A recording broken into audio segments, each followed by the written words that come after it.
Boom!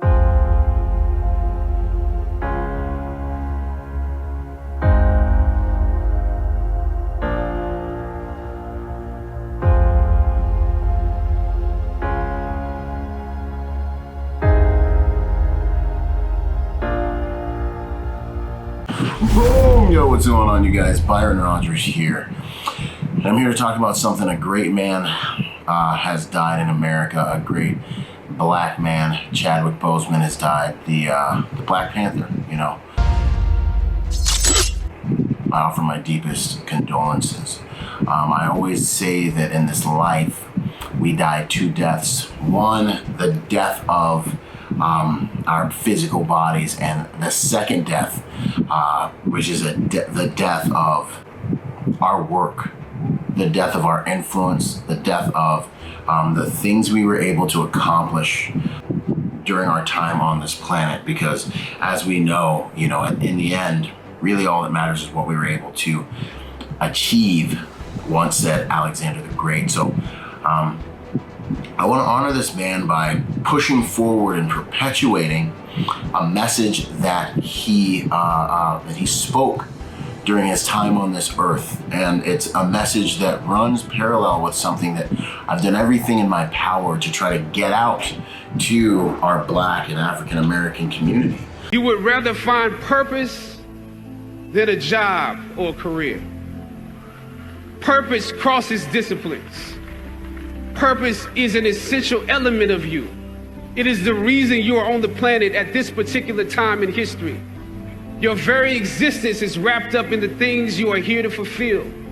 Whatever you choose for a career path, remember the struggles along the way are only meant to shape you for your purpose.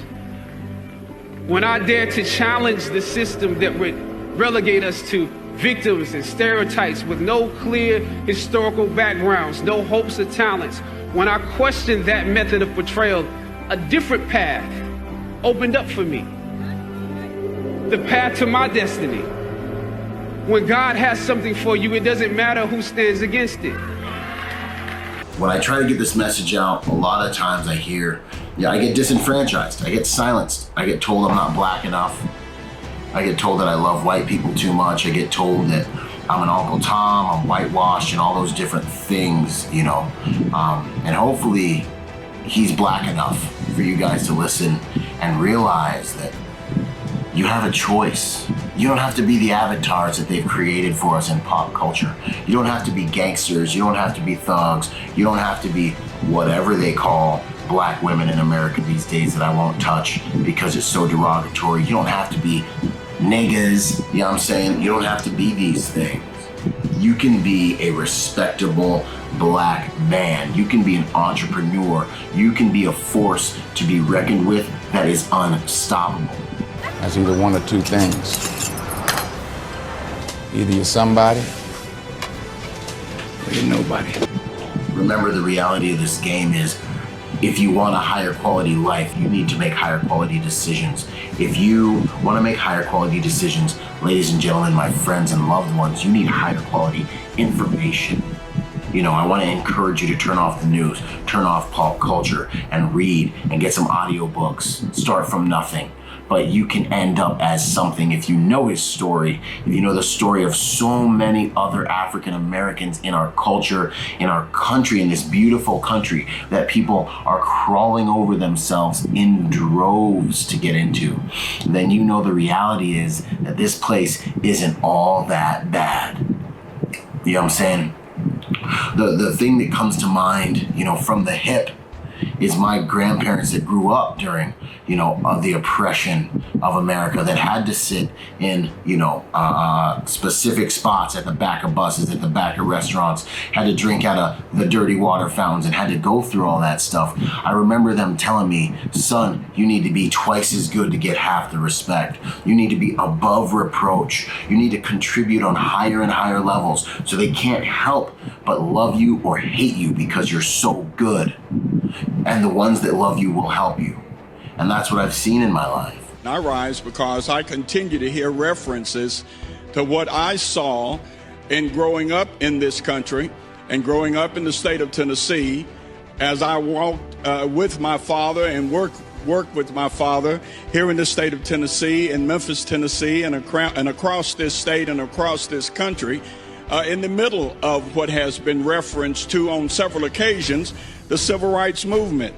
And you know, people continue to refer to this, but I saw it. I saw men and women stand with courage and integrity and class, and they changed the world. I am one of those individuals who walked in back doors because the law said I had to. I'm one of those individuals who rode on the back of the bus, on the back seats that were not cushioned because the law said I had to. I went to the water and drank colored water because the law said I had to. If we're gonna have a real talk about ending racism or about helping the African American community, I believe it's going to be about ending the plantation within the mind. Remember that your life is giving back to you everything that's in direct proportion of the decisions, the quality of the decisions you've been able to make. You know what I'm saying? So, you know, yeah. So all of these things we continue to refer to are the things that me and my generation lived. We saw it for ourselves. We're not reading it in the history books, but we lived it. But ladies and gentlemen, you gotta understand that you're gonna experience many different things. White people are experiencing it now, getting hated on, pulled out of their trucks, beat to a pulp. We're turning into the very things that we claim we want to abolish.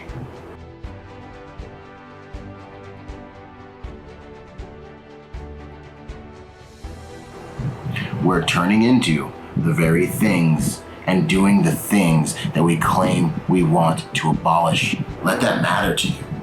There's no justification for aggression and violence with regards to your political view or your ideology.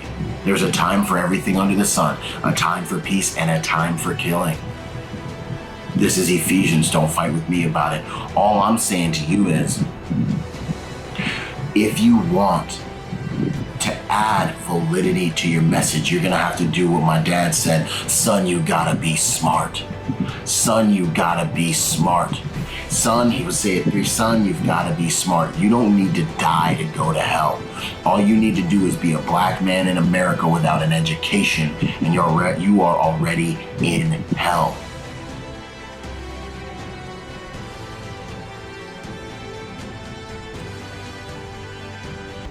And he would look at me just like that too. You know what I'm saying? But really, you know what I mean? Because you won't have the sophistications, you won't have the mental toolkit to be able to contribute on levels that will help your environment give you back what you deserve. Because we're all living what we deserve. Sometimes you need to feel the pain and sting of defeat to activate the real passion and purpose that God predestined inside of you. It's just that the successful are willing to admit it. This conversation begins and is grounded in taking responsibility for ourselves, taking responsibility for our community. You want to end racism? All we need to do is give each other positive experiences with one another. Give them nothing to fear with regards to us. Give them nothing to say bad with regards to us. Make great contributions to your society. Do not tear your society down. What was Martin Luther King all about? He was all about peaceful protest. He was all about trying to help connectivity and brotherly love be the meaning of the day and the spirit of the times. They wouldn't even stand for violence. I believe that unarmed truth and unconditional love will have the final word in reality. You know, yeah, sure, the Black Panthers and these different organizations played parts, but the reality, the greater contributions, the man we have a holiday dedicated to and that made some of the hugest contributions to the freedom game, what was his message? If you guys really want to push our culture forward, I present to you, I submit to you the postulation, the hypotheses, the thesis, the idea, the concept that you can only do it by being above reproach. I went with my father when he and our neighbor got one of those I am a man signs and went downtown Memphis and watched him stand there proudly with Dr. King and other men and women, black and white, who had enough courage to stand up against what was wrong. And the way they did it, they had on their suits, their shirts, their ties, hats, and if it was cold, their overcoats. They locked arms and they marched peacefully. And Dr. King stood for that which was peaceful, because the world took a look at what was happening in Memphis, in Chicago, in Detroit, in Washington, D.C., and all over this country. We changed the entire world. And we changed it because those men and women had enough guts, integrity, enough citizenship and love of country, because my father was a Korean War era soldier, as many of those other men and women were. They didn't beg for anything. They didn't beg for citizenship. They demanded it, because they were American citizens who paid taxes, who raised children, who paid house notes and rent, and did everything they were supposed to do so that they could demand from this country and its Constitution those things that they were supposed to have. How did they do it? They did it by standing like men and women of integrity and class and common sense and values. When the riots started and folks started burning stuff down, that's when my father took my arm and we left. We left because that was not what we were there for. That was not what Dr. King was there for. That was not what others who are famous in the civil rights days were there for. This was not peaceful. It was not part of our movement, and it only hurt everything. By doing what my dad said, pull your pants up, son. Don't think like that. That's the mental plantation that they've developed for the African American. You need to outsmart these. They've been playing us. We have all these issues that take place, all these riots. Boom, 1-2 second video from the good angle hits the internet. And now I got people in the streets. We got blood spilling in the streets. We don't even know what's going down. We don't even know what the toxicology report says. Do your homework, George Floyd. You don't understand police tactics, and you're judging police like they did their job, good or bad. There are bad police. Like I said, I've been in the back of cop cars a handful of times. One of my homies was coming back from Afghanistan. Me and him linked up in the parking lot when he was on the way to go see his family. Of course they called the cops on us, 2 black men sitting in a car, and then next thing you know, cops are there, they're questioning us. I told them, look, we're both Marines. He just got back from combat. Get your canines out here, do whatever you need to do. And I said it with respect. I said, do whatever you guys need to do to understand that we're good guys out here. We're just trying to say what's up. And he's on his way to meet his family. Problem solved. I was respectful. They backed off. But I've had this happen multiple times. I've had the cops called on me for sitting in cars and being black many different times. I had one time one of my homies beat a dude to a pulp. I was the designated driver. My homie was a white dude. The second cops rolled up on us, they pulled me out, cuffed me up, jammed me in the back of the car, sat there and had a heart-to-heart with my homie. He's got blood all over his knuckles. He's got his shirts all ripped, got blood all over it. And they're having a heart-to-heart. Like, the only thing was missing was them having beers, And then they pull me out of the car at the end, and my dude's like, oh, yo, they put you in the car. It's funny. But I think it says a little bit more about our situation. It says a little bit more than just it's about race. Maybe it says a little bit more about the reputation that our culture has. Maybe it says a little bit about our street credit. I've heard the statistic that a police has an 18 times higher probability of being killed by an African American than other cultures. Look it up, research it. I'm not here to tell you how to think. I'm just here to get you to think. But I'm saying to you, like when I was in Iraq, when I saw certain characteristics, I needed to react differently. I know a lot of police officers. It's not like bump black people. It's simply like, I want to go home. We need to look at the perception the public has with regards to our culture. And when that perception is grounded in the fact that we are contributing, because there's so many of us that are contributing, half of it is the media only portrays and puts up there the negative ones and the negative things. The pop culture, there's no songs about, yo, I saved money and I'm a businessman and I'm an entrepreneur and I can be whatever I want to be. There's no empowering. It's all disempowering. They've created a disempowering avatar. They've created a disempowering personality for us. And we welcomed it because we want the girls' cars, jewels, and all that stuff. Me broke down the dance like. The saying monkey see, monkey do. Yo, this is social engineering, and we've been socially engineered to defeat ourselves. And I want you to wake up. I want you to have more than I have. I want you to know that you don't have to be the stereotype. I want you to know that you can determine your own destiny, and that's what this game is truly all about. We must find a way to look after one another as if we were one single tribe. Because when I was little, I remember dressing like a thug, and I remember my sister from New York teaching me to be like that, and I remember going into a store getting ready to steal something, and I remember wondering why the dude inside the store was following me around. And then I remember going up to the cash register and getting ready to buy something while stealing something else, and he was looking at me, and he knew what I was doing, and I knew what I was doing, and I looked past him, and I looked at the TV behind him, and I saw that there was a dude on that TV that was dressed just like me, robbing a convenience store. And I realized that in this life, I need to dress the way I want to be addressed, because everybody understands the world the way they see it. Did I not wake up black this morning? Because I'm pretty sure I did. Yep, still black. And for me to say, oh, I'm gonna be who I'm gonna be, and I don't care what nobody thinks, is stupid. You know what I'm saying? And I realize in that moment, I'm not going down the path that everybody else is going down. That's in my culture, that they're trying to tell me is hood, is trill, is cool, like I'm gonna succeed down that road. You can. I'm just saying, for me, I wanted a different path, and I look back at the other black people in my culture that I love, that have chosen the other path, the narrated path, the path that's prepared for us through social engineering and pop culture and hip hop and through all these different modes and means. It's like, this is just who we are. I see where they're at, and I wouldn't trade places with a single one of them. I have my respect.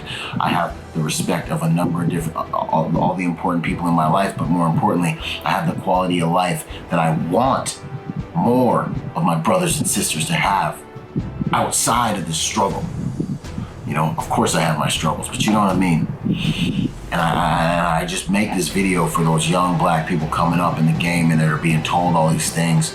I want you to know you don't have to just be what they're telling you that you can be. You can do what I did.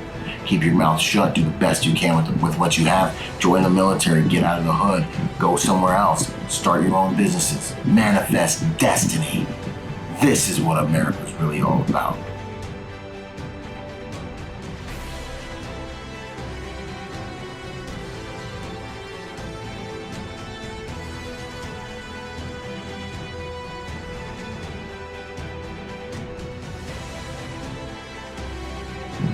If you think our cops are corrupt and you don't have a passport, you can't have that conversation, because I've seen the world. I've been to well over 70 different countries. I've been to well over 30 different states with what I do for a living. And let me tell you something. We have, not perfect, but one of the best police forces on the planet. They ain't for sale the way the other ones are, man. Golly. Anyways, this life in this country is about the pursuit of happiness. You got a dream, you got to protect it. People can't do something themselves. They want to tell you you can't do it.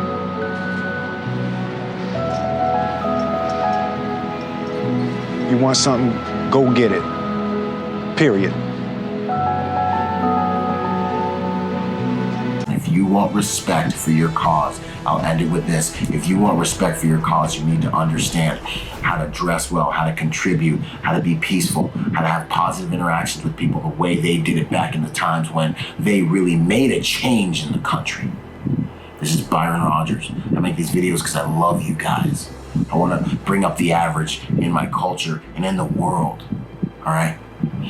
I'll see y'all on the next piece of content. I'm reminding you to be peaceful, but not harmless. Out. Boom! And as you can see, I am not dead.